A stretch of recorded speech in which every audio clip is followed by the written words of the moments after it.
prêt? Ouais, bon. Est-ce que tu es prêt pour le 91e épisode? Je suis prêt. Je suis prêt. Est-ce que tu as un truc avec...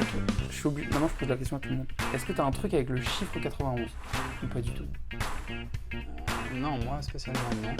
Maintenant, je sais que je m'intéresse un petit peu à la numérologie. Ouais, 91, c'est 9 plus 1, c'est 10. ouais, c'est Zidane. C'est Zidane.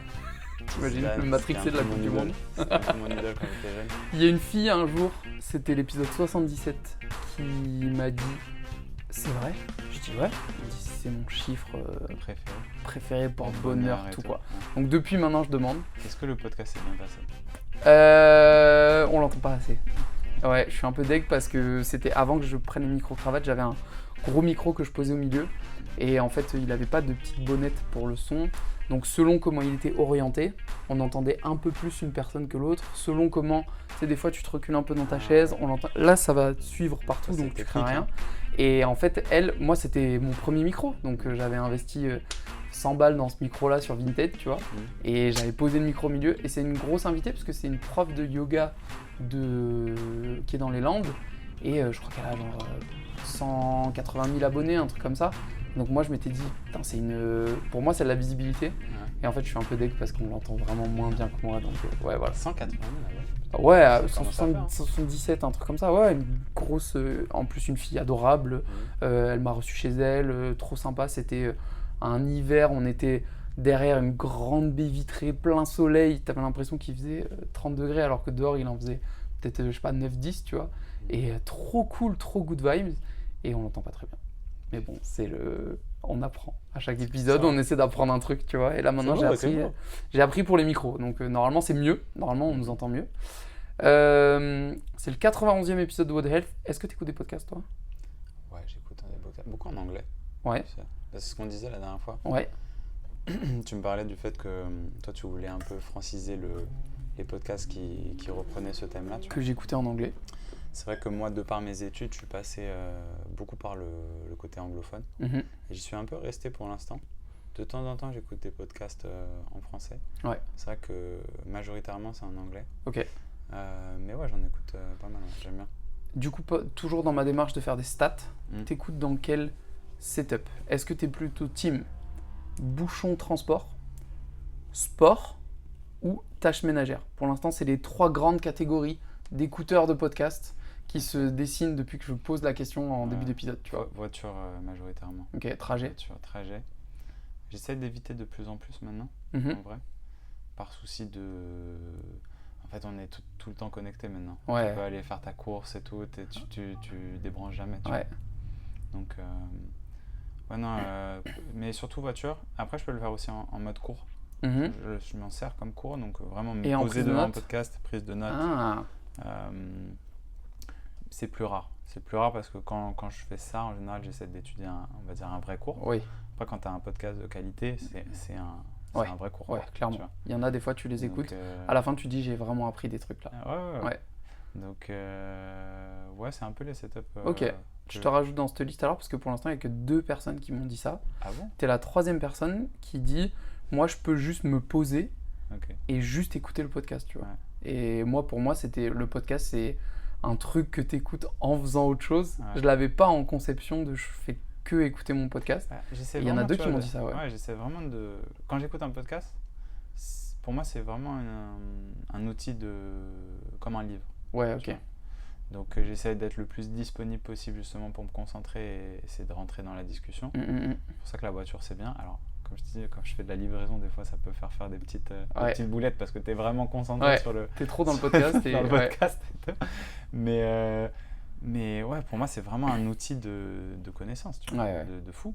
De fou parce qu'il y a un échange qui est fait entre la personne, on va dire, qui est sachant et celle qui lui pose des questions. Qui veut savoir. Donc, des fois, qui veut savoir, tu vois. Ouais. Donc, il y a vraiment un échange de données qui est sympa. Ouais. Et puis, il y a la dimension longue dans le temps, tu vois, où si des fois, tu écoutes quelqu'un de très intéressant dans une émission télé ou à la radio, bah, le mec, il a peut-être 4-5 minutes, tu vois, pour parler. Je prends un exemple très récent. Moi, j'écoute le Super Moscato Show sur RMC. Et ils ont reçu Jimmy Gressier il n'y a pas longtemps. Ça me dit quelque chose. recordman du monde d'Europe du 5 km. Ah, oui. Un athlète français, médaille champion du monde ça doit être du 5000 je crois, 3e au dernier Jeux Olympiques, si je dis pas de bêtises. Je dis probablement des bêtises, mais c'est un mec qui court vite, en gros. Et en fait, il lui posait des questions sur sa prépa, et tu sentais qu'il avait 5-6 minutes de fenêtre pour parler, parce que y a une émission, il y a un conducteur, il y a des pubs, il y a tout ça, il y a d'autres invités. Et tu dis, mais en fait, une fois que je l'ai écouté 5 minutes là, moi j'ai envie d'aller l'écouter 2 heures sur un podcast, tu vois. Donc c'est ça que j'aime bien sur le format podcast, c'est que tu peux prendre le temps, quoi. Tu peux prendre le temps. En parlant de prendre le temps, du coup, cet épisode va s'ajouter à la liste des épisodes où on va me dire, mais Victor, tes intros, elles sont beaucoup trop longues, donc c'est pas grave. Je suis pas tout seul aujourd'hui puisque je suis avec Sylvain dans ton cabinet, dans ton studio. Ouais. Merci de me recevoir déjà ici. T'es une reco. On m'a recommandé ton profil, ce qui est généralement une bonne nouvelle.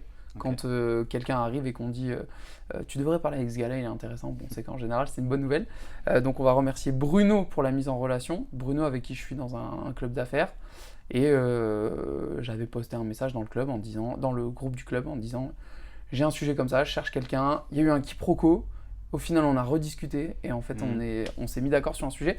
Je dis souvent que soit j'ai déjà le sujet et je cherche la bonne personne pour en parler, soit j'ai la personne et j'ai pas encore le sujet il naît de la discussion avec la personne. Bon nous on est plutôt dans ce cas-là, tu vois. J'avais quelques idées de sujets mais c'était un peu large, un peu flou. Et en fait en discutant avec toi on est tombé sur le sujet d'aujourd'hui qu'on va traiter un peu en longueur. Et du coup, pour rester dans une démarche d'avoir des intros pas trop longues, puisque celle-là a déjà dépassé le stade de l'intro. Pas trop long avec moi, ça va être difficile. De l'intro trop longue. Je vais me taire pendant 2 minutes et je vais te laisser te présenter tout simplement. Ok, donc moi c'est Sylvain Benex. Je suis ancien sportif professionnel. J'ai fait du volley en 2e division pendant 9 ans. Ok. J'ai commencé le volley tout petit. J'avais déjà un ballon dans les mains dès que j'étais vraiment tout jeune parce que mes parents se sont rencontrés. Mon père était le coach de ma mère. Ok. Donc, le volley faisait vraiment partie de ma famille. Ah ouais, c'est dans la famille. J'ai commencé en club à 6 ans. Et du coup, qui dit club dit compétition. Ouais. Donc ça a fait partie de moi plus que 9 ans. Ouais. Le côté professionnel a duré 9 ans. Ok. Mais le côté volley et performance a duré très très longtemps. Trop bien. Ce qui s'est passé, c'est qu'au fur et à mesure de ma carrière, j'ai eu des petits pépins comme tout sportif professionnel. On est quand même assez entouré dans ce milieu avec des médecins, des kinés, etc. De plus en plus dans le monde professionnel de manière générale. Ouais, je pense il y a encore du retard. Ouais. Je pense dans pas mal de disciplines du fait de l'aspect financier. Concrètement, c'est ça. Mais il y a une progression qui est plus ou moins lente suivant les sports. Le petit hic, c'est que malgré cet encadrement, tu peux encore trouver pas mal de sportifs, dont moi, quand j'étais sportif, qui est avec des douleurs chroniques. Ok. Des douleurs qui disparaissent pas. Ouais. Et moi, ça a été un peu le début de ma curiosité et le fond de ma pensée. J'avais l'impression qu'il y avait quelque chose de plus profond, qu'il fallait aller chercher plus en profondeur par rapport à la surface, tu vois, pour trouver un petit peu les racines des problèmes. Par rapport à la blessure, cette idée que le sportif doit jouer en ayant mal, ça me correspondait pas trop, tu vois. Donc de fil en aiguille, je suis tombé sur la Czech Academy, qui est une école de coaching holistique. Et donc cette approche holistique a vraiment une approche globale. Donc holistique, ça vient du terme holisme, qui veut dire dans sa globalité. Et concrètement, on s'adresse à l'être humain sur un plan physique, émotionnel, mental et spirituel. Et c'est cette entité-là qu'on coach, pas juste la dimension physique. Ce qu'on n'aborde pas trop dans le monde d'aujourd'hui, dans le monde du sport, dans le monde de la médecine, etc. On a une approche plutôt allopathique qui s'adresse aux symptômes, plutôt que homéostasique qui s'adresse à comment retrouver l'équilibre. Et donc voilà, je suis tombé dans ce monde-là. Petit côté curiosité, mais je ne savais pas trop où je mettais les pieds au moment où j'y ai mis les pieds. Tu vois. Et alors là, de fil en aiguille, j'ai découvert vraiment un nouveau monde. Trop bien. Et donc, j'ai décidé d'arrêter ma carrière et de me consacrer à ça. c'est d'aider les gens au maximum à réaliser les points qui les empêchaient de se sentir bien et de performer. Et donc j'ai décidé d'arrêter ma carrière et de me consacrer au coaching.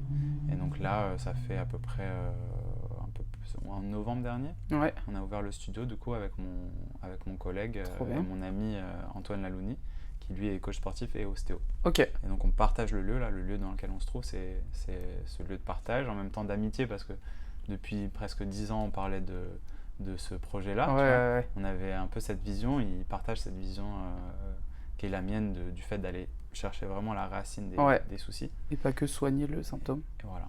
Et pas que mettre de la pommade dessus, qui peut avoir sa place. Le pansement. Il faut pas non plus jeter la pierre. Ça peut avoir sa place, mais c'est une solution un peu de vitesse quand il y a vraiment un gros souci.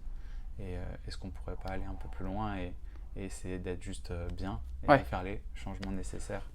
C'est une question de temporalité, quoi. C'est là, maintenant, tout de suite. Peut-être que j'ai pas le temps d'aller plus loin, j'ai besoin du pansement. Mais par contre, ça, pas au prix de ne jamais aller chercher plus loin, quoi. Ok. Parce que c'est ce qu'on retrouve beaucoup dans le sport. T'as mal, ok, bon, ça traîne. On a une échéance très rapidement. Et ben on va t'injecter, on va te faire prendre des antidouleurs ou même des anti-inflammatoires parce que l'échéance est plus importante que pour moi maintenant quelque chose de plus grand qui est le fait de trouver l'équilibre. Et que on va en reparler, mais le fait de trouver l'équilibre et ces symptômes-là, ils ont une raison. Tu vois. Et donc si à chaque fois qu'ils arrivent, ces symptômes, on les supprime, on ne peut pas écouter le message. On peut pas écouter le message. Ok. Comment vous partagez l'espace ? Chacun fait là, pour l'instant, à peu près selon les plannings. On s'organise en termes de planning. Alors pour l'instant, c'est le début, donc on ne se marche pas sur les pieds. Lui, il fait encore des allers-retours à Toulouse. Il est encore dans l'installation. On fait du coaching indiv. Donc vraiment, on n'est jamais sur l'espace en même temps, sauf quand on s'entraîne ensemble. Et pour l'instant, c'est très souple. On a un planning partagé et puis on s'organise comme ça. Les séances, une séance pour quelqu'un qui se demande, c'est quoi, une séance de coaching classique? On est sur 1 heure, 1h30, 2. 1 heure. Ouais, voilà. 1 heure de coaching. Alors classique, oui. Classique sur le coaching physique. Dans le jeu, j'entends dans le sens format de séance. Format de séance, c'est assez classique. Après, j'ai une périodisation qui est un petit peu différente. J'essaie vraiment de trouver un petit peu les bases au début. Donc, je fais des tests au préalable. Donc, test postural, test sur le style de vie pour identifier les facteurs de stress un petit peu globalement. Ça me permet d'avoir un état des lieux. Et en fonction de cet état des lieux, je design un programme vraiment optimisé pour la personne. Mais globalement, quel que soit le point de départ, la première phase, ça va être vraiment étirement, flexibilité. On veut rendre la personne mobile, tu vois.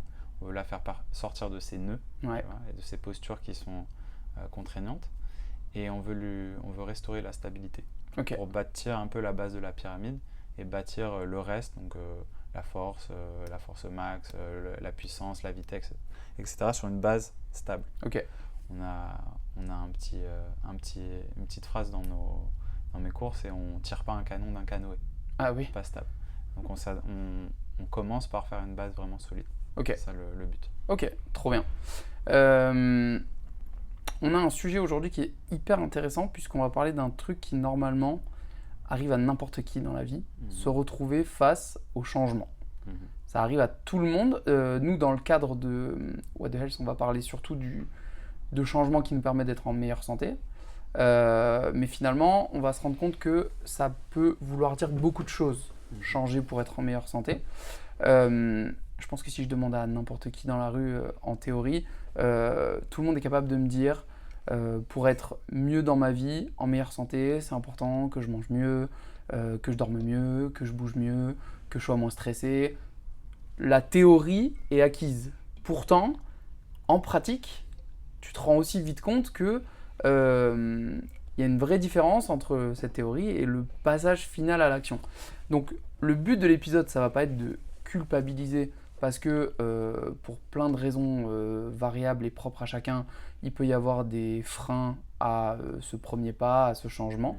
Mais ça n'empêche qu'à la fin, le résultat c'est le même. Il y a beaucoup de théories, il y a peu de passages à l'action. Même si on a des raisons personnelles valables à plein de scénarios, on en arrive quand même à la conclusion que beaucoup de théories, peu de passages à l'action. Donc dans l'épisode d'aujourd'hui, on va parler du moment où tu réalises que ça va plus, cette prise de conscience, du poids, de la lourdeur du premier pas quand on veut amorcer un changement, de pourquoi est-ce qu'il y en a qui arrivent et d'autres qui reviennent en arrière, et du rapport au courage et à l'inconfort face au changement. Est-ce que tout ça, ça te va? Ça me va. Pour l'instant, il n'y a personne qui m'a dit non, c'est pas ce qu'on avait dit.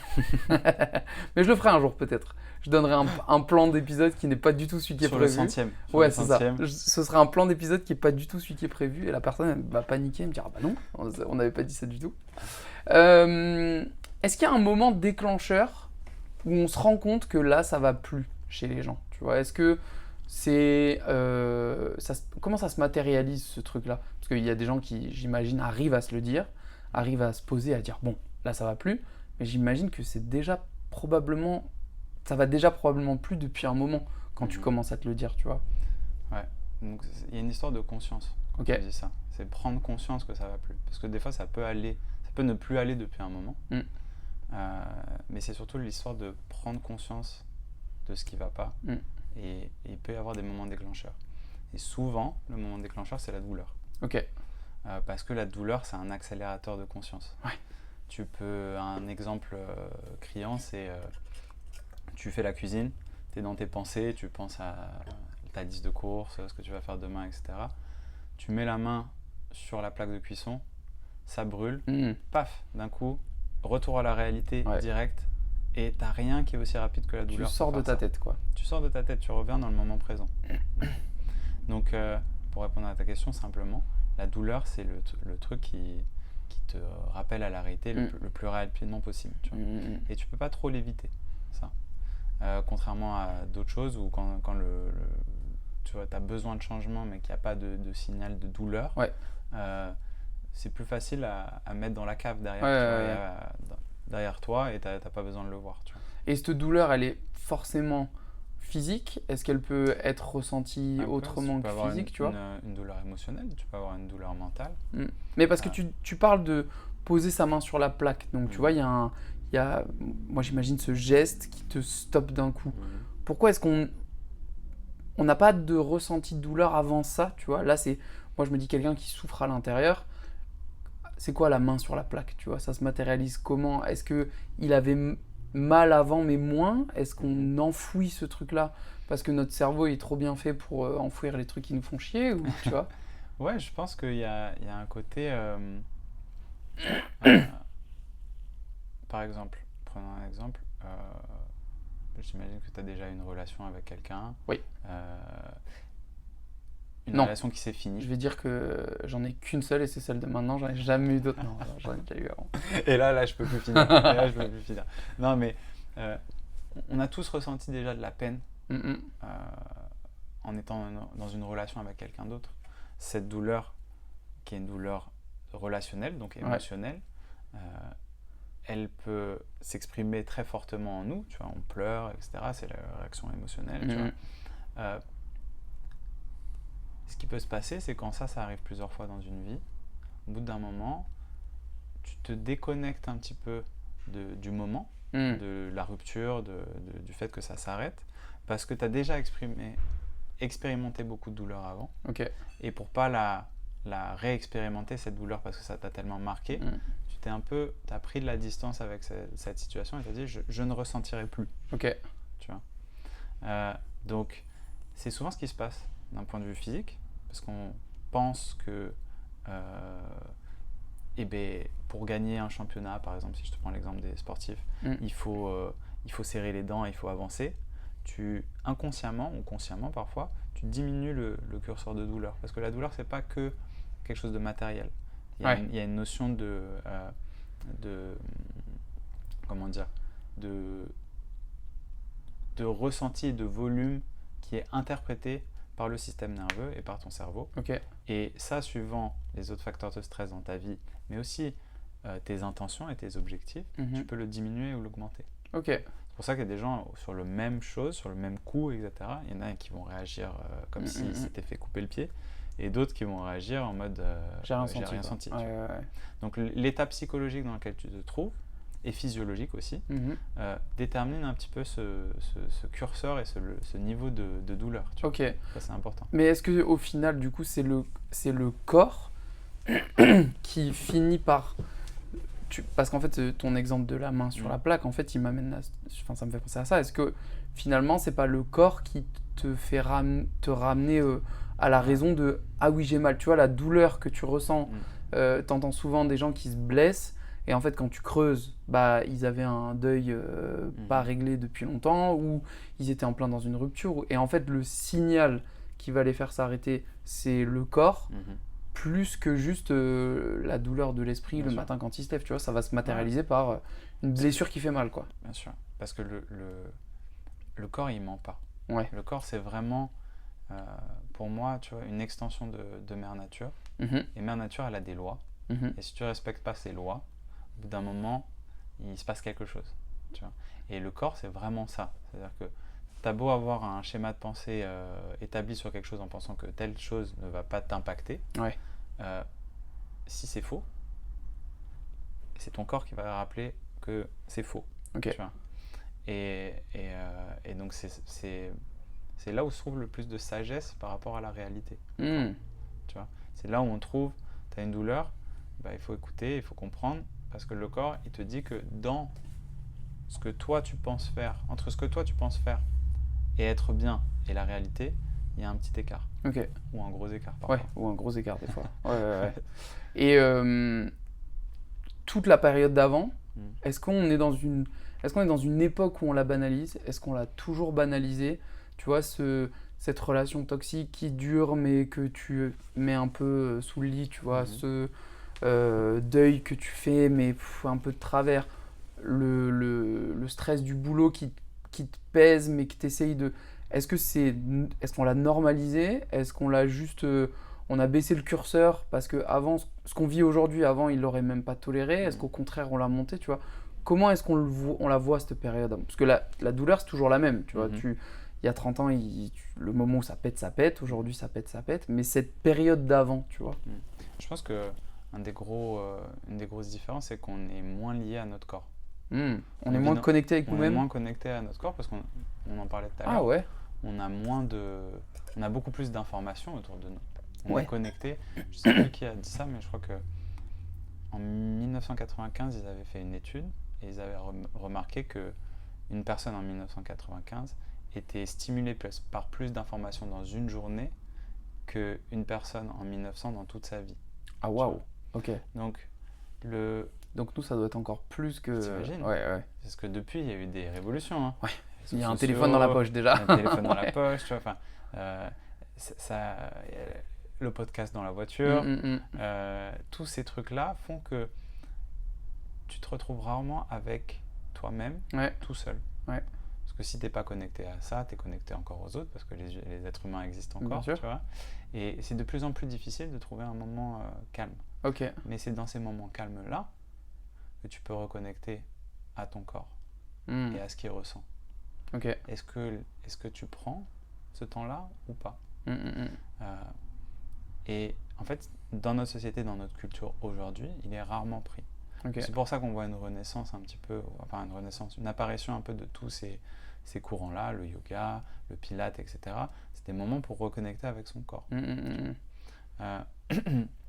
Et encore faut-il être à l'écoute, parce que tu peux vivre ces moments-là et tout le temps dans ta tête et pas écouter. Oui, tu peux enchaîner le téléphone, le podcast, le cours de yoga, la réunion Teams, un podcast, la musique. Et en fait, le seul moment où tu es avec toi, c'est les 8 heures que tu passes au lit, mais du coup, tu n'es pas vraiment avec toi parce que tu dors. En tout cas, tu n'as pas de conscientisation de ce moment-là. Tu es avec toi pendant les 2-3 minutes avant de t'endormir, où là, ça peut fuser dans tous les sens dans ta tête parce que tu te retrouves enfin avec toi-même et tu n'as plus l'habitude de te retrouver avec toi-même. Ok. Est-ce que du coup on a développé une meilleure tolérance au pas normal, mais est-ce que c'est pas finalement problématique Je pense qu'avant qu'il y ait une évolution de la capacité à laquelle on peut gérer tout ça, il faut l'histoire, le monde, je crois que c'est des millions d'années pour vraiment avoir des petites évolutions. L'histoire de l'humanité, elle est grande, tu vois. Donc je pense qu'aujourd'hui, c'est un peu plus genre, si tu penses au mental comme une sorte de logiciel, le logiciel, il est saturé. Et il est saturé en plus d'informations qui ne sont pas forcément toujours vraies, et donc comme on en parlait avant, en accord avec la réalité. Donc la question, ça va plus être comment on va gérer tout ça aujourd'hui. Je ne suis pas sûr qu'on puisse revenir en arrière, en tout cas, j'ai pas l'impression que ça soit la tendance, tu vois. Non, c'est comment chacun individuellement va être capable de gérer et de déconnecter à cette culture pour prendre soin de soi et se reconnecter un petit peu plus à soi, pour voir ce qui est en accord avec ce dont tu as vraiment besoin, et notamment le corps, puisque le corps, comme on l'a dit, est un peu le centre de la sagesse de tout ça, tu vois. Et ça prend une notion de choix. Et donc, tu en parlais tout à l'heure, par rapport au moment déclencheur, par rapport au fait de réussir à changer ou pas, le gros point essentiel, c'est reconnecter à son rêve. Parce que sans ça, tu n'as pas d'attractivité assez forte pour te sortir du pattern dans lequel tu es déjà, la gravité du pattern dans lequel tu es déjà, et qui est une sorte de cercle vicieux. Tu vois. Et ça, c'est le gros point primordial quand tu veux changer. C'est-à-dire que souvent, les gens, ils veulent changer, mais ils n'ont pas d'objectif principal. Tu vois. Pour changer, il faut dire « Ok, je veux telle chose ». Et pour vouloir telle chose, il faut que je devienne telle personne. Tu vois. Et seulement après, tu peux commencer à dire « Ok, quel est le changement qui va faire que… Quelle est l'habitude que je peux mettre en place? Quel est le nouveau pattern que je peux mettre en place pour devenir cette personne et pour réaliser ce rêve ?» Et tant que tu n'as pas cette étoile qui te guide, tu vois, tu vas dans toutes les directions. Mais du coup, est-ce que tu n'as pas finalement répondu à ma question qui venait après, qui était la différence. Tu parles de, tu vois, ce moment avant la douleur, là, ce moment où ça va pas très bien, moyennement, difficilement, bizarrement, ça peut durer très longtemps. Il y en a qui s'en rendent pas compte et juste un jour ils ont mal et ils se retournent, tu vois, ils font ah putain, depuis tant de temps en fait c'est ça. Par contre, il y en a qui le savent depuis un moment, ils savent que c'est ça qui va pas, tu vois, ils savent que c'est leur relation, leur boulot, la ville dans laquelle ils vivent, leur fréquentation, j'en sais rien, tu vois, mais ils ont la raison, mais ça met des plombes avant de se matérialiser. Pourquoi est-ce que on reste dans cet état-là consciemment de ça va pas, je sais que ça va pas, mais je vais pas changer, tu vois. Il y a une loi qui s'appelle la loi de facilitation. Donc, je vais te la lire, je la connais pas par cœur. Vas-y.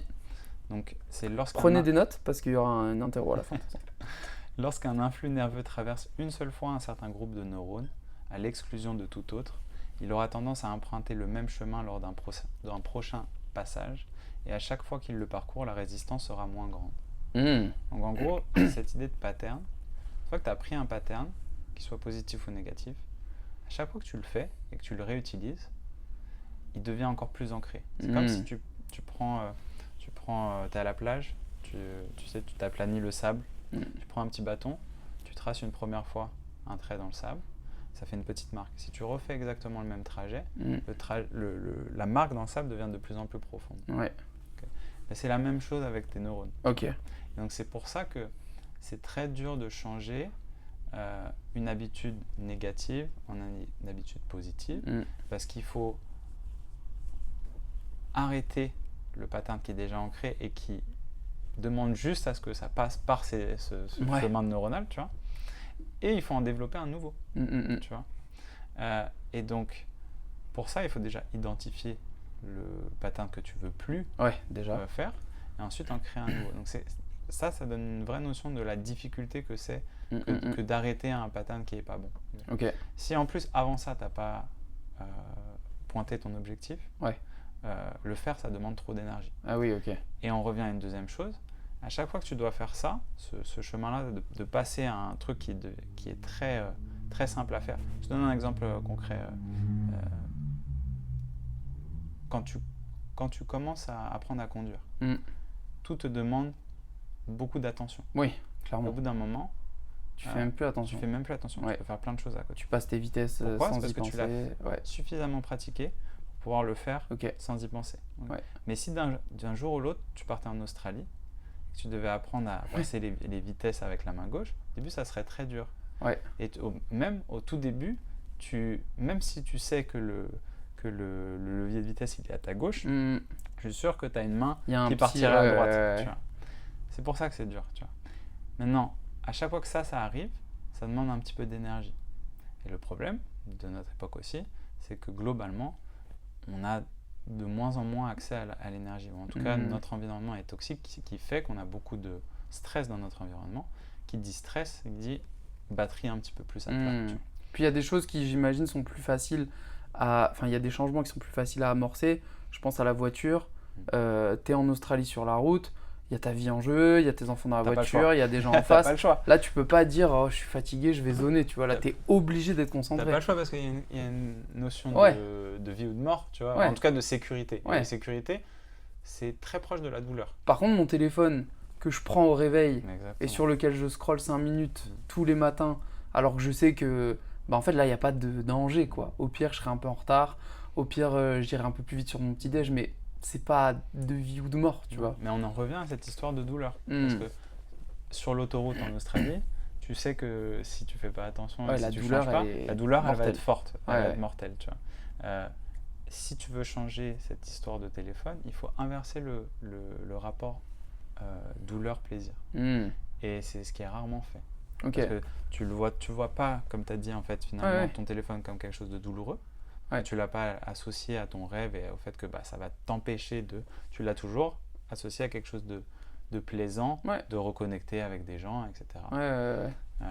Et d'accéder à de l'information rapidement. Tu vois. Donc, faut changer. Faut qu'à chaque fois que je prenne mon téléphone, je mets des capteurs électriques dessus qui m'envoient une décharge ou un truc comme ça, tu vois. Est-ce qu'il faudrait aller presque jusque-là? Je rigole en disant ça, mais est-ce que du coup la sensation de la douleur changerait je suis pas en train de dire aux gens qu'il faut se flageller forcément. C'est un peu ça, c'est un peu ça Alors, comment tu le fais concrètement sans utiliser, sans t'électrocuter chaque matin? Non, mais je pense à la bouffe, tu vois.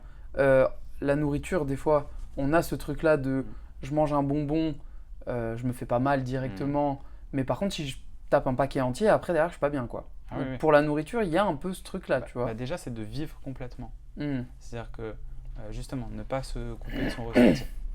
Quand tu vis le moment où tu te sens pas bien après avoir bouffé un paquet de bonbons, au lieu de... Je dis un, mais c'est généralement 2 ou 3. Vraiment être en mode, je ressens, et je sens que je me sens pas bien. Je sens que ça fait pas du bien à mon corps. Tu vois. Et justement, c'est cette notion de connexion-déconnexion de son propre corps. Tu vois. Plus tu te reconnectes à ton corps, plus tu ressens ce qu'il ressent vraiment, plus tu vas voir que, en fait, quand tu es à l'écoute, manger un burger chez McDonald's, par exemple, dans les 30 minutes après, tu te sens pas bien. Non, clairement. Mais quand tu le fais et que tu n'es pas connecté à ton corps et tu es connecté à plein d'autres choses, tu le ressens pas, ça. C'est ça la grande différence. Et en plus, comme on est dans un environnement où il y a beaucoup de toxines, globalement, la majorité de ce qu'on mange est plein de toxines et te fournit pas beaucoup d'énergie. Donc, on n'a pas d'éléments de repère. Tu vois, on n'a pas l'élément de contraste entre ce qui est vraiment bon, ce qui me nourrit vraiment et ce qui me nourrit pas vraiment. Et même chose pour les réseaux sociaux. Tu vois. Voilà. Mais du coup, on est tellement des êtres d'habitude qu'on arrive à accepter l'inconfort plus que l'inconnu. Tu vois, même si on te dit l'inconnu, il est bon pour toi. En fait, l'inconnu, moi, c'est pas palpable. Par contre, mon inconfort à moi, ça fait 10 ans que je suis dans l'inconfort. J'ai appris à gérer ma douleur. Donc, en fait, je préfère rester dans ma douleur que aller voir quelque chose qui potentiellement est bon pour moi, quoi. Tu vois, cet inconnu que tout le monde me dit qu'il est bon, je sais qu'il est bon, mais en fait, ma douleur, elle me rassure, tu vois. Donc, je vais rester dans ma douleur, quoi. C'est fascinant, ça, vraiment, chez l'être humain. Et on l'a tous en nous. Je pense que c'est vraiment lié à quelque chose de quitter son confort, d'éviter la zone où on se sent bien. En tout cas, on a une sensation de contrôle, on a une sensation de connaissance. Je pense qu'il y a déjà quelque chose qui est ancré en nous, dans notre corps, aussi de niveau instinctif. Tu vois. Ou avant, quand tu partais de la tribu, quand tu étais envoyé et que tu étais tout seul, tu devais aller vers l'inconnu, tes chances de survie, elles diminuaient. Ah oui, clairement. Tu sortais du groupe, c'était compliqué. C'était compliqué. Donc, je pense qu'il y a peut-être un résidu de ça, tu vois. Est-ce qu'il y a un lien avec la peur de l'échec, tu vois, peut-être que cet inconnu-là, je vais essayer de changer, en fait, je vais pas y arriver, tu vois. Il y a une peur de l'inconnu et l'échec en fait partie, ça c'est sûr.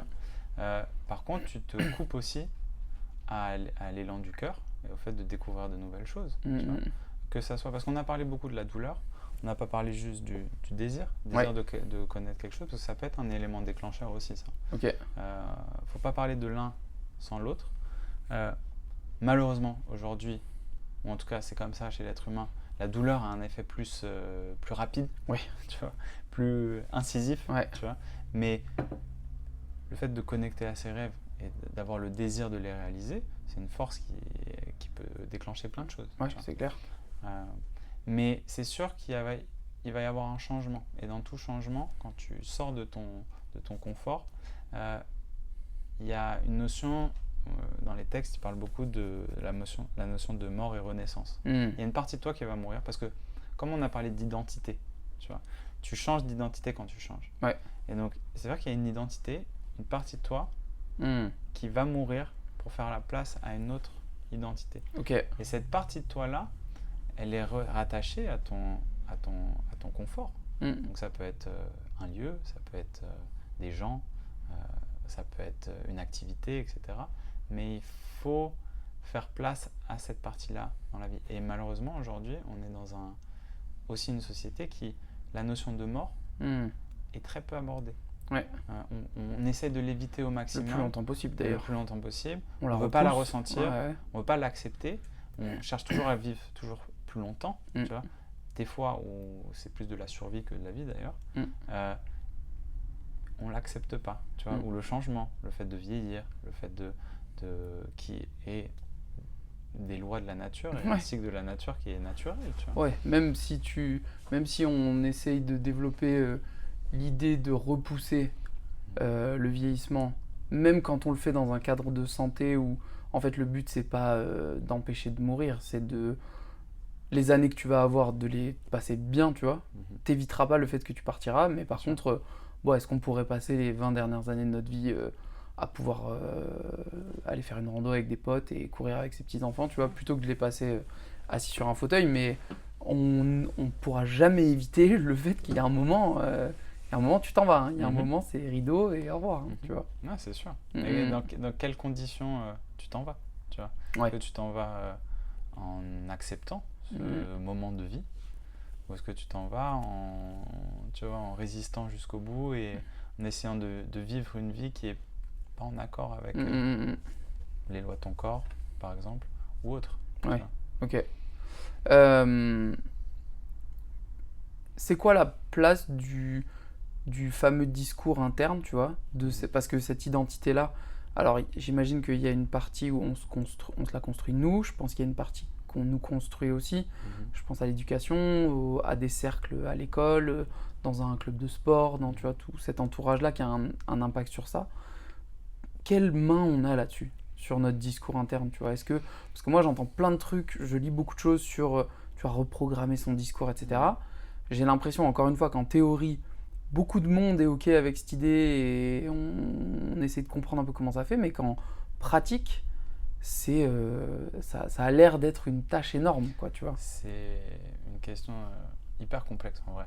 Parce que, comme tu l'as dit, il y a énormément d'écrits là-dessus. Il y a beaucoup de schémas de pensée différents aussi là-dessus. Moi, le chemin que j'ai pris par rapport à ça, et les textes que j'ai étudiés et que j'aime bien, c'est déjà la première étape quand tu commences ce discours interne, tu en as parlé, c'est d'identifier les patterns que tu as de culture, d'éducation parentale, l'école, etc., la société dans laquelle tu baignes. est-ce que ces patterns-là, ils vivent en toi, ils t'ont façonné la manière de penser, mais est-ce qu'ils sont reliés, on va dire, à une essence plus profonde de ta personne et de ton être. Et la première étape, c'est déjà de les identifier. Et les identifier sans jugement. Parce que quand tu commences à juger, tu te sépares de ça. Tu juges. Par exemple, dans le tarot, tout ce qui est mental, pensée, c'est représenté par les épées. Pourquoi c'est représenté par les épées? Parce que l'épée, ça permet de catégoriser, de séparer les choses en deux. Parce que quand tu ne sépares pas, tu peux pas connaître, tu peux pas identifier quelque chose. Tu peux pas savoir ce que c'est un arbre sans le séparer du reste. Ça serait un tout. Donc le mental, il sert à ça. Mais d'abord, tu veux voir le pattern dans son schéma le plus unifié possible, le plus holistique possible. Bien sûr. Et si tu utilises le jugement, tu peux pas le faire. Donc la première étape, c'est vraiment essayer d'identifier les patterns et de dire, comme un scientifique qui observerait la nature. Il commence pas par les conclusions. Clairement. Il passe du temps à regarder. Il a un truc factuel. Il se passe ça, il se passe ça, il se passe ça, il se passe ça, il se passe ça. Parce qu'en général, quand tu commences à faire une conclusion au milieu, tu te coupes du reste. Et tu fais une conclusion sans avoir la totalité. Il te manque trop de paramètres, Et ça te coupe de tous les patterns possibles. Vraiment, il faut passer ce moment, et ça peut prendre du temps, à juste observer. Observer ce qui se passe à l'intérieur de soi. Donc avant d'observer, il faut se déconnecter. Et on serait surpris de tout ce qui vit en nous qui ne nous appartient pas. Surtout aujourd'hui. Quand tu es connecté à plein d'informations non-stop, tu vois. Et donc, voilà, se retrouver dans un moment de silence, observer. Voilà. Après, c'est une fois qu'on a identifié ces patterns, se poser la question, est-ce que c'est les patterns que je veux continuer à vivre dans mon histoire? Ou est-ce que c'est les patterns de quelqu'un d'autre? Est-ce que tu peux décider de les garder et tu peux décider de ne pas les garder? Mais ça, tant que tu n'as pas identifié ton objectif, les valeurs avec lesquelles tu veux vivre ta vie, c'est difficile de prendre une décision. Et ça peut durer... déjà, ce travail-là, il peut durer déjà un bon moment, tu vois. Ça doit être un travail régulier.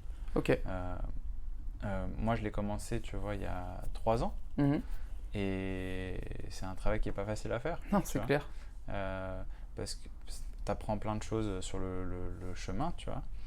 Tu fais des ajustements. Des fois, tu te trompes. Des fois, tu as l'impression que tu recules. Loin, des fois, tu recules. Tu te dis, putain, mais j'avance plus. Après, en fait, je réavance. Mais tu commences aussi à développer ta propre vision sur la vie. Et tu vois plus la vie à travers les yeux des autres. Et tu commences à créer un petit peu ta propre perspective. Tu vois. Et ça, c'est déjà un gros pas en avant. Tu parlais du but, du rêve. Est-ce que c'est ça qui fait qu'il y en a qui tiennent dans le temps par rapport à ceux qui amorcent un changement, mais le changement est dur, tu vois, moi quand je pense à ça, je pense aux fameuses bonnes résolutions, tu vois, les fameuses 2 premières semaines de janvier, plus que septembre même, je pense, tu vois, qui sont les 2 semaines où je pense que le taux de motivation dans le monde est le plus élevé parce que il y a ce symbole de la nouvelle année, on a pris le temps, puis alors j'ai acheté un cahier, j'ai écrit mes objectifs, j'ai tout ça. Et en fait, pourquoi est-ce qu'il y en a qui, limite, qui n'ont même pas besoin de cette étape, tu vois, ou alors qu'ils la vivent pas pareil, elle est un peu moins symbolique et protocolaire, tu vois, parce que il y a des ingrédients qui sont bien mis les uns à côté des autres pour que ça dure. Et pourquoi est-ce qu'il y en a qui s'arrêtent au 1er mars, tu vois?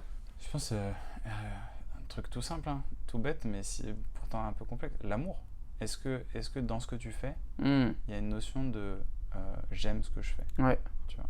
En général, les gens qui persévèrent et qui continuent sur le temps ces habitudes, etc., c'est parce que leur objectif, leur rêve est connecté à leur dimension sentimentale.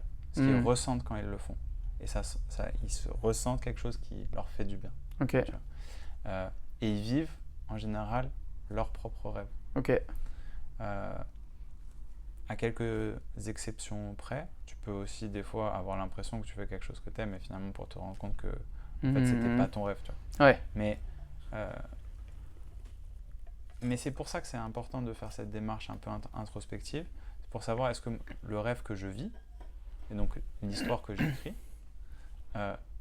c'est mon histoire à moi et c'est l'histoire que j'aime à moi. Tu vois. Est-ce que c'est mon rêve à moi ou est-ce que c'est le rêve de quelqu'un d'autre qu'on m'a mis dans la tête, pour X ou Y raison. Bien sûr. Et en fait, on baigne dans ça. Ouais. Et je pense que le but d'une vie, c'est de sortir petit à petit de ça et d'arriver à retrouver cette connexion à quelque chose de plus profond en nous et remettre ses habitudes et ses objectifs en fonction de ça. Et ça peut prendre du temps parce que rarement dans notre société, je pense, on a cet accompagnement. Parce que c'est quelque chose de très dur que de dire non à la société, j'ai pas envie de faire comme ça, non, papa, maman, j'ai pas envie de faire comme ça, non, les copains, c'est plus la façon dont je veux vivre. Pour la même raison qu'on disait tout à l'heure, où en fait tu te sépares de ton socle, de ta tribu, tu vois. Et quand tu le fais tout seul, c'est flippant. Ça peut faire flipper, Est-ce qu'il y a une notion de patience dans tout ça par rapport à, justement, on parle d'hyperconnectivité. Est-ce que ça joue aussi sur le fait qu'on tolère moins que le changement soit long, alors que, tu vois ce que tu dis, tu parles de 3 ans, mais on peut imaginer qu'un reprogrammer des trucs, ça puisse s'en prendre des dizaines, tu vois, d'années probablement. Est-ce que notre pattern actuel de vouloir tout vite nous empêche de changer durablement, tu vois? Ouais, il y a vraiment ça, je pense que c'est vraiment un gros souci de notre ère. Un gros paramètre. C'est qu'on n'est plus habitué à ce qui prend du temps. Ouais. Tu vois. Et en général, quand tu veux maîtriser quelque chose, développer quelque chose, ça prend du temps. Ouais. Et on baigne dans une ère où on te dit que rapidement tu peux changer. Et c'est possible, hein. C'est possible. Mais je pense que la maîtrise vient avec la fréquence, le fait de répéter pendant vraiment très longtemps, tu vois. Les maîtres tai chi, je sais qu'eux, ils font des gongs. Et donc un gong, c'est 100 jours de pratique d'affilée. Minimum, tu fais la pratique pendant 20 minutes. Tu vois. Et c'est le niveau minimal avant de vraiment commencer à avoir un début de maîtrise. Tu vois. Commencer à avoir suffisamment pratiqué pour pouvoir parler de ce que tu fais. Tu vois. 100 jours d'affilée, 20 minutes, il faut les placer, tu vois, dans justement ton schéma habituel. Tu vois. Mais une fois que tu le fais, tu te rends compte que le temps fait bien les choses. Le temps fait bien les choses et on l'a tous en nous, cette impatience. On l'a tous en nous. Mais c'est bien de l'identifier. Oui. Tu vois. De se rendre compte quand est-ce qu'elle nous fait un peu tiquer, quoi. Ouais. Moi, j'avais vu passer la théorie des 10 000 heures sur ça, tu vois. 10 000 heures pour arriver à intégrer un skill ou une capacité. J'imagine que la patience, c'est un skill aussi, tu vois. C'est une capacité. Vouloir changer la manière dont on se parle quand on se regarde dans le miroir, c'est une capacité. 10 000 heures. Mais on cherche le ROI, tu vois, le retour sur investissement le plus rapide. Je veux dépenser le moins possible pour avoir le plus de résultats. Et est-ce que c'est pas ça? Et c'est le message du podcast, c'est la santé, c'est pas compliqué, mais ça prend du temps. À l'ère de, tiens, prends cette pilule, tu vois, prends ce complément, fais cette technique de breathwork, et fais ce bain froid, fais ce truc-là qui va te prendre 5-10 minutes, et on te dit les effets sont incroyables, tu vois, mange cet aliment, mange ce truc, alors qu'en fait, finalement, c'est pas compliqué si tu acceptes que ça prendra du temps, quoi. Mais je pense, mais souvent en plus les gens qui font ça, ils consacrent, tu sais, beaucoup de temps à une tâche précise, très rapidement. C'est genre, si tu parlais des bonnes résolutions, je pense ce qui se passe, c'est que les gens ils s'inscrivent à la salle et ils vont tous les jours. Ils y allaient pas et ils y vont tous les jours pendant 2 heures. Pendant 2 mois et après ils sont hyper fatigués. Tu vois. Un livre qui est très très intéressant sur les habitudes et justement changer, ça s'appelle Un rien peut tout changer. Et il parle du fait de mettre vraiment des mini-contraintes. Ça doit être le plus facile possible au début, mais le plus important, c'est de prendre l'habitude. Ouais. Donc il donnait un exemple d'un gars qui allait à la salle, juste pour aller à la salle. Il se pointait à la salle pendant genre 2-3 mois. Il faisait rien. Et au bout d'un moment, il allait pendant genre 5-10 minutes. Et au bout d'un moment, il s'est dit, bon bah, en fait, je viens tous les jours à la salle, peut-être que je vais m'y mettre. Peut-être que je vais faire un truc, Qui passe 5 minutes de plus, 5 minutes de plus, 5 minutes de plus. Et c'est devenu une habitude, tu vois. Et sur le long terme, le changement, il est énorme. Ouais. Parce que moi, tu vois, je pense que quand tu parles d'habitude comme ça, ça fait... j'ai un pote avec qui on joue au tennis, tu vois, et lui, on parlait du poids du premier pas, tu vois. Lui, le 0 à 1 pas, il est immense, parce qu'on passe de « je fais jamais de sport » à d'un coup, il faut que j'aille courir 1 heure. Et dans courir 1 heure, il y a... en plus, il faut que je m'échauffe. En plus, il faut que mes chaussures de course, elles sont rangées quelque part, je sais même pas où, tu vois. Et puis, est-ce que j'ai mon short de course qui est prêt? Et en fait, moi maintenant, si j'ai une longue journée, ça m'est arrivé il y a 4 jours, tu vois. J'ai une journée de fou qui commence à 6h du mat, t'arrives chez toi, il est 20h, t'as pas levé la tête et tu te dis, mais là, il me faut... Je sais que j'ai 20 minutes. Et il me faut ces 20 minutes de transpiration parce que je sais que ça va me faire du bien. Mais en fait, moi, l'étape la plus dure dans ça, c'est mettre mes chaussures. Une fois que j'ai mis mes chaussures, c'est gagné, tu vois, parce que je sais que, bon, je suis habillé, j'ai mis mes chaussures, je vais pas me déshabiller, aller à la douche, c'est con, tu vois. Ça y est, je suis en tenue, mais sauf que c'est le côté routine rituel, tu vois. Cette petite étape-là, le système que tu t'es créé pendant des années, moi, cette étape-là est pas difficile. Et du coup, derrière, ça découle. Alors que pour mon pote cette étape-là, elle est déjà... Tu vois, mettre mes chaussures, pourquoi? Qu'est-ce que je vais... En fait, c'est cette petite étape-là qui est trop lourde pour lui, tu vois. Mais ça me fait penser à quelque chose que tu dis. Parce que il y a du coup la notion de développer des nouvelles habitudes. Ouais. Et de mettre des rituels, des routines pour instaurer ces nouvelles habitudes. Mais il faut faire attention aussi à pas... c'est-à-dire que tu avais tes habitudes, par exemple tu fais ta démarche introspective de reconnaître tes habitudes, tu en développes des nouvelles. Tu décides d'arrêter les dernières, de développer des nouvelles. Mais c'est important de les reconnecter à quelque chose que tu aimes et les reconnecter aussi à ton corps. On parlait de ça au début. Et de ne pas redévelopper un nouveau schéma d'inconscience. Okay. Parce que quand tu te dis je vais faire ma routine et je vais mettre mes chaussures et je sais que ça va me faire du bien, etc. Alors que tu rentres chez toi et que tu es épuisé, tu vois, peut-être que la nouvelle habitude que tu peux prendre, c'est aussi de se reconnecter à son corps. Est-ce que ça va lui faire du bien ou pas, tu vois? Est-ce que finalement la fatigue que j'ai, voilà. Il vaut mieux pas les zapper ces 20 minutes? Est-ce qu'il n'y a pas une autre chose que je peux faire qui me redonnera de l'énergie plutôt que juste de faire du sport? Ouais. Tu vois? Parce si on parle du corps, on parle souvent de sport pour faire du bien. Et moi, je mets une grosse différence entre le sport et le mouvement. Le sport, il y a quelque chose de...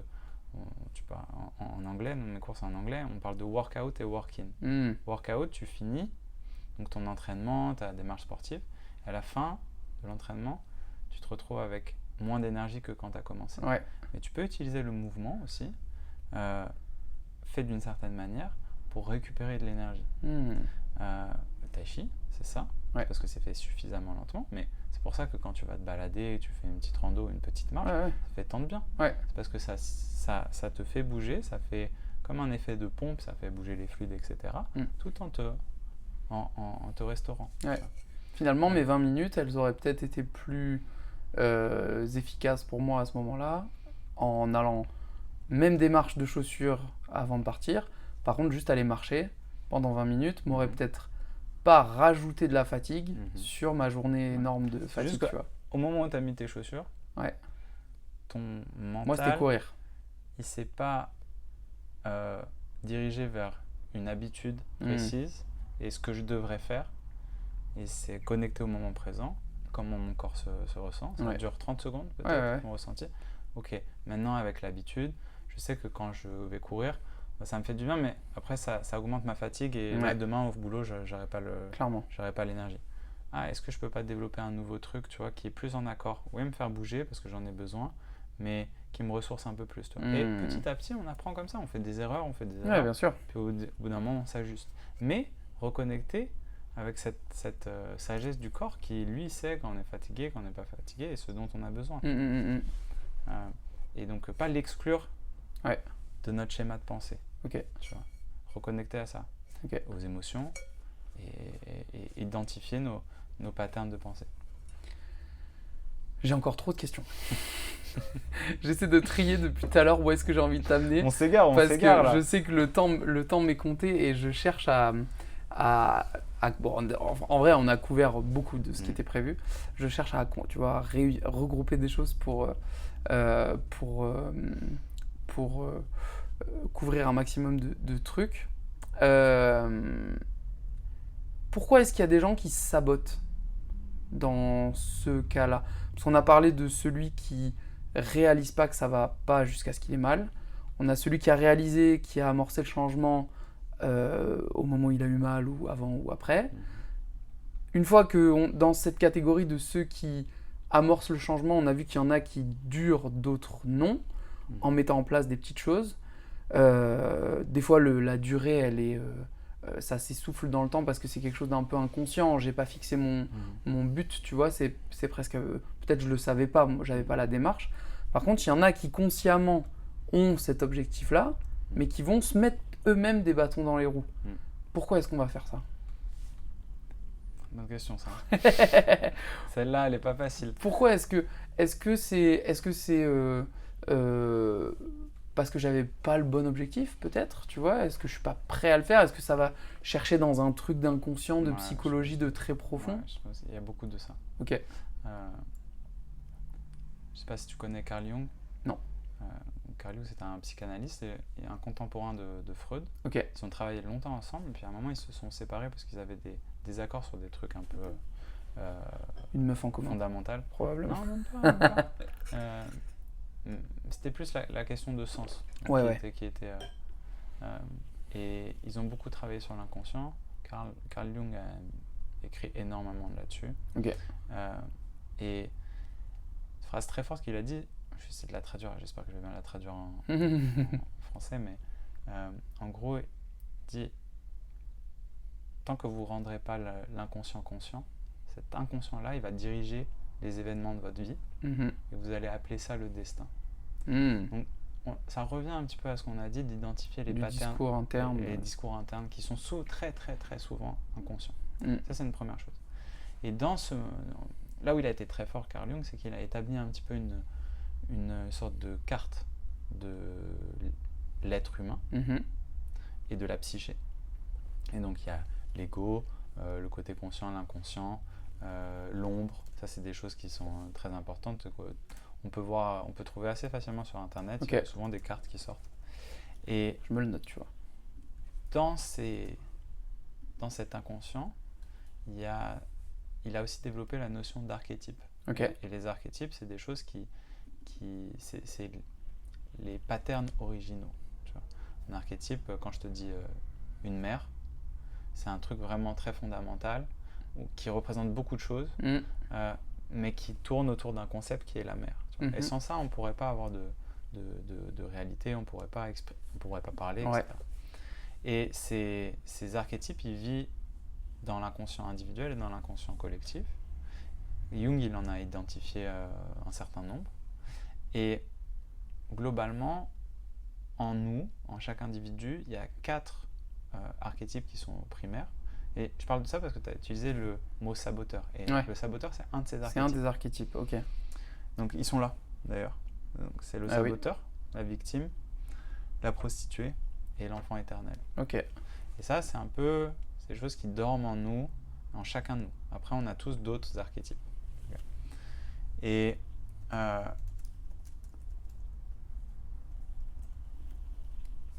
le saboteur, il souligne la peur d'être autonome et des changements que cela apporterait dans notre vie, tu vois. Ok. C'est pas forcément quelque chose de positif ou négatif. Les archétypes, ils sont neutres. Mais en fonction des événements de notre vie et de la façon dont on les a utilisés et réagi, ils peuvent avoir un impact positif ou négatif. Toujours, cette notion de positivité et de négativité, il faut toujours la mettre avec un point de perspective. C'est-à-dire qu'elle est toujours en relation avec quelque chose d'autre. Donc, il y a 10 000 façons dont on peut interpréter le saboteur, mais globalement, le saboteur, il essaie de nous protéger de quelque chose d'inconscient. Parce qu'il sait qu'à partir du moment où on va changer, il va y avoir un changement. À partir du moment où on va aller dans l'inconnu, il va y avoir un changement et il cherche à nous protéger de ça. Ça peut être pour une bonne raison, nous protéger vraiment parce que ça viendrait faire exploser quelque chose auquel on tient. Ça peut être pour une autre raison qu'on n'a pas envie de regarder en face. Tel changement va faire que je vais me séparer de telle amitié, telle personne. Je vais perdre un proche. D'où le fait de faire ce travail introspectif, parce que seul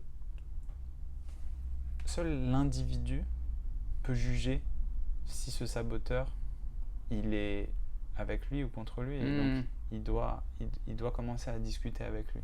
C'est pour ça que les mythes sont si intéressants, et les histoires, c'est parce qu'elles font intervenir tous ces archétypes. Et donc, moi je conseille aux gens de lire, si possible, les grands mythes, tu vois, les mythes grecs, etc. Parce que c'est vraiment la façon dont on évolue dans notre vie et dont l'être humain évolue depuis la nuit des temps. Il y a un monsieur qui s'appelle Joseph Campbell, qui a écrit un bouquin très connu qui s'appelle Le héros aux 1000 visages. Et lui, il a identifié que à une époque où les différents continents et les différents peuples n'avaient aucun moyen de communiquer entre eux, ils avaient tous écrit des histoires et que ces histoires-là avaient tous le même schéma de déroulement. C'est ce qu'on appelle le chemin du héros. Donc le héros dans ces histoires-là est toujours dans un truc de très connu. Et puis il a ce qu'on appelle l'appel à l'aventure. L'appel à l'aventure, c'est quelque chose, donc soit une douleur, soit un appel, un désir immense qui lui dit « Ok, je dois aller de l'autre côté, je dois sortir de ma tribu, je dois sortir de mon pattern établi. » Souvent, au début, il refuse. Forcément. Ça peut durer des années, ça peut durer toute une vie. Mais c'est le moment où il sort de ça et il va dans l'inconnu que l'histoire commence vraiment. Tu vois. Et forcément, il va apprendre quelque chose sur lui. Et forcément, à ce moment-là, il va comprendre pourquoi son saboteur s'activait au début. Maintenant, à vous de lire l'histoire qui vous motive déjà.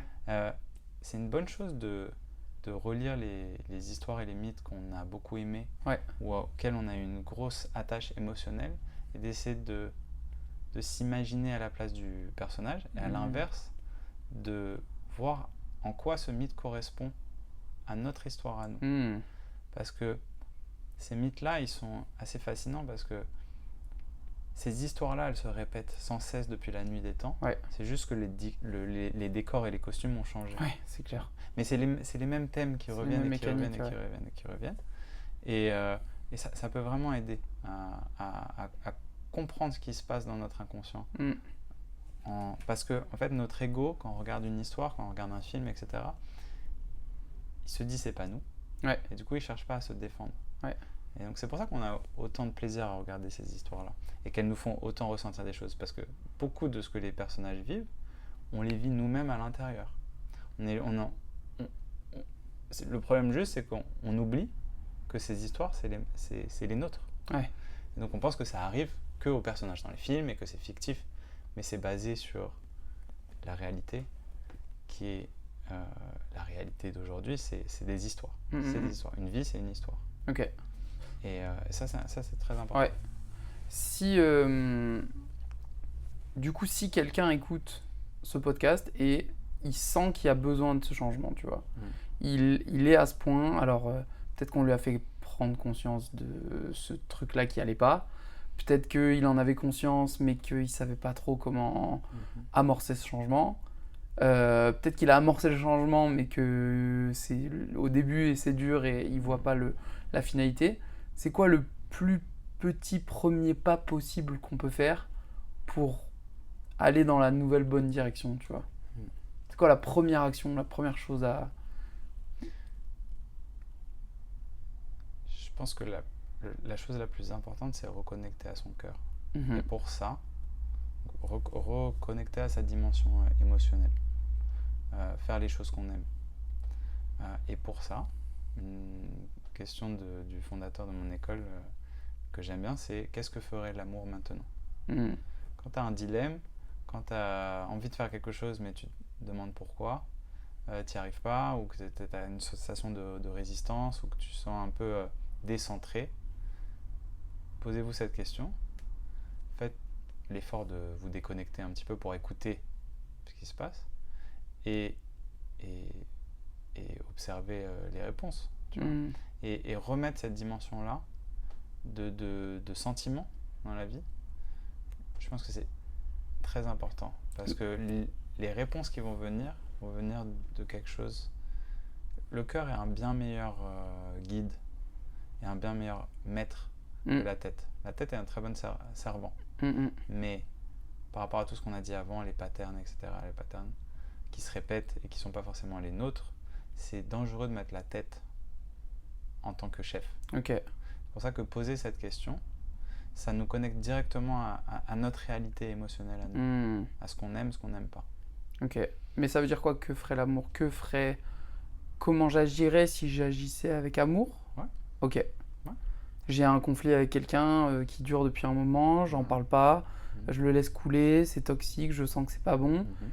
Plutôt que de me dire comment est-ce que je peux faire pour gagner ce conflit ou pour lui rentrer dedans, si je devais mettre de l'amour dedans, comment je ferais, quoi, par exemple. Si c'était un proche, si c'était... Ok, d'accord. Avec la notion d'amour la plus élevée possible qu'on a à ce moment-là. Bien sûr. En général, plus tu avances dans la vie, plus elle a tendance à évoluer, cette notion d'amour. Il y a quatre niveaux d'amour. Sexe et violence. L'amour, sexe et violence. Donc, en général, un enfant, quand il grandit, tu sais, ça va beaucoup se battre avec les mains, tu vois, et ça crie, ça pleure, ça se bouscule quand il n'est pas content, ça tape dans la... Après, il y a l'amour conditionné, c'est-à-dire je t'aime si.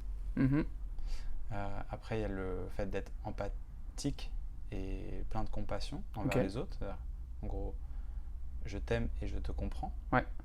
Puis après, il y a l'amour inconditionnel. Mais l'amour inconditionnel, qui est souvent beaucoup utilisé, en mode il faut vivre et vivre de façon inconditionnelle. Mais il faut se rappeler que l'amour inconditionnel veut dire qu'il n'y a pas de condition. Zéro condition. C'est juste on est dans un état d'amour constant.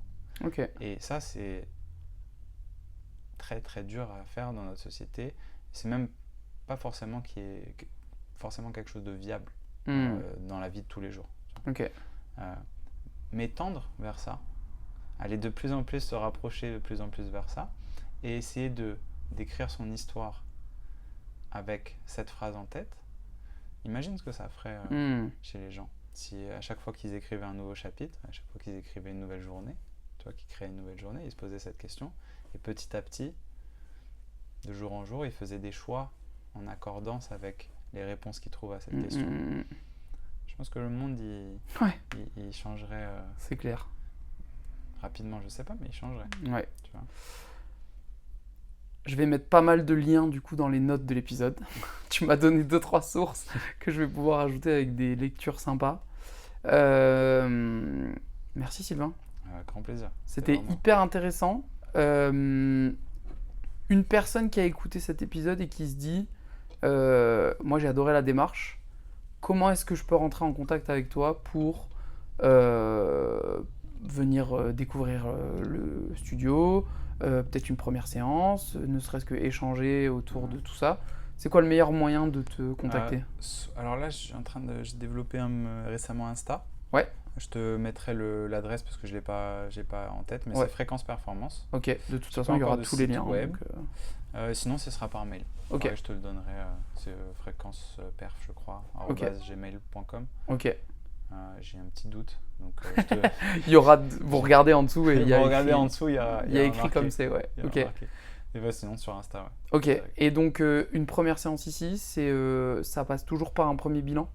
Ça passe par un bilan, ça passe déjà par un entretien pour savoir si moi je peux correspondre aux attentes des gens. S'il peut y avoir un fit. Une alchimie, j'aime bien me lancer dans un coaching en sachant que je peux aider et en sachant que les gens sont motivés aussi. Parce que ça, c'est le truc le plus important. Est-ce que les gens sont motivés à changer ? Ils ont vraiment envie de changer, ouais. Et après, très vite, ça va être test, analyse des facteurs de stress. Et après, on commence... moi, j'établis le programme et on commence petit à petit. C'est souvent des accompagnements assez longs. Justement, on parlait de ça.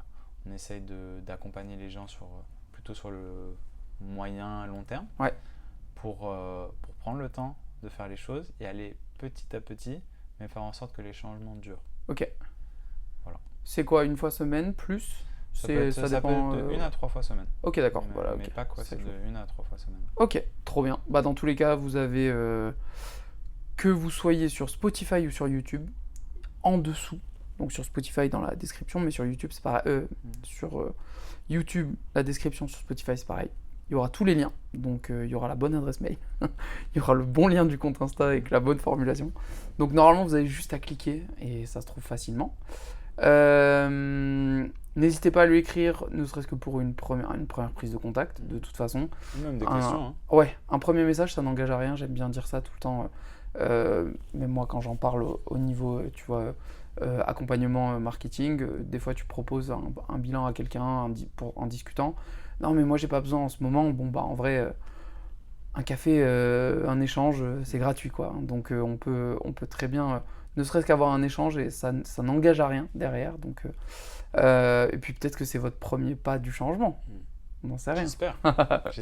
Je rappelle juste avant de conclure cet épisode que si vous voulez soutenir le podcast pour que j'arrête de bosser, que je fasse que ça, il y a 3 manières de le faire. La première, c'est laisser un avis ou un commentaire sur YouTube ou sur Spotify. Sur YouTube, le fameux référencement, l'algorithme. Et sachez que sur Spotify, c'est le seul et unique moyen de faire remonter un podcast dans les rankings de Spotify. C'est l'avis ou le commentaire. Donc, même si vous n'avez pas aimé l'épisode, venez le dire, on en discute après derrière. Le deuxième moyen, c'est de partager cet épisode. Soit, j'allais dire, vous faites une story dans les bouchons, mais bon, on va éviter de sortir le téléphone dans la voiture, dans le train, dans les transports en commun si vous voulez. Ou sinon, faites une petite story quand vous écoutez le podcast pour que je vois dans quel setup. Comme ça, moi aussi, je vous mets dans des catégories. Je fais gonfler mes stats. Et sinon, juste, on envoie le lien. Copier-coller le lien, vous l'envoyez. Peut-être à cette personne qui hésite depuis un moment à changer, peut-être que ça peut être un déclencheur, pourquoi pas. Et le troisième moyen, c'est de rejoindre le compte Instagram, donc c'est @whatthehealth le podcast. C'est tout attaché en minuscules, et en général, j'annonce les invités en avant-première, donc vous connaissez le prochain invité, le prochain sujet. J'essaie de faire des petits récaps de podcasts, je le dis souvent, je le fais pas assez, je vais essayer de le faire plus souvent. Mais voilà, c'est un peu l'endroit où on réunit tout le monde, quoi, le compte Insta. Donc voilà, et puis c'est ce qui me permet aussi derrière quand je contacte des marques pour pouvoir chercher de la sponsor, pour que l'épisode soit tourné en public, bah, de faire valoir, il y a le nombre d'écoutes et puis généralement il y a le nombre d'abonnés, quoi. Donc plus on sera nombreux et plus potentiellement on pourra multiplier les épisodes en vidéo, quoi. Donc voilà, si vous en faites un des 3, génial. Si vous faites les 3, beau gosse. Magnifique. Franchement magnifique. J'arrête de dire que si vous faites les 3, je vous invite à manger parce qu'il y a trop de monde qui font les 3 et ça va me coûter beaucoup trop cher. Par contre, je ferai probablement pour le 100e épisode, autour du 100e, je suis en train d'essayer de réfléchir à un épisode en live dans lequel, je sais pas, louer un lieu, avoir une 30aine de chaises et tu vois, un truc en comité un peu réduit, mais avec des privilégiés entre guillemets, et du coup peut-être que ce sera l'occasion de payer un coup à tous les gens à ce moment-là. Donc si vous avez fait les 3, vous serez récompensé à un moment, sachez-le, quoi. Merci Sylvain. Avec grand plaisir. Merci à toi. À très vite. Merci, c'était mon premier podcast. Et bah tu vois. J'ai pris un plaisir monstre. Et bah écoute, parfait. C'est pas toutes les premières fois qui se passe bien. Donc merci à tous d'avoir écouté l'épisode et on se dit à très vite pour le 92e épisode de What the Health. C'était Victor avec Sylvain. Merci à tous.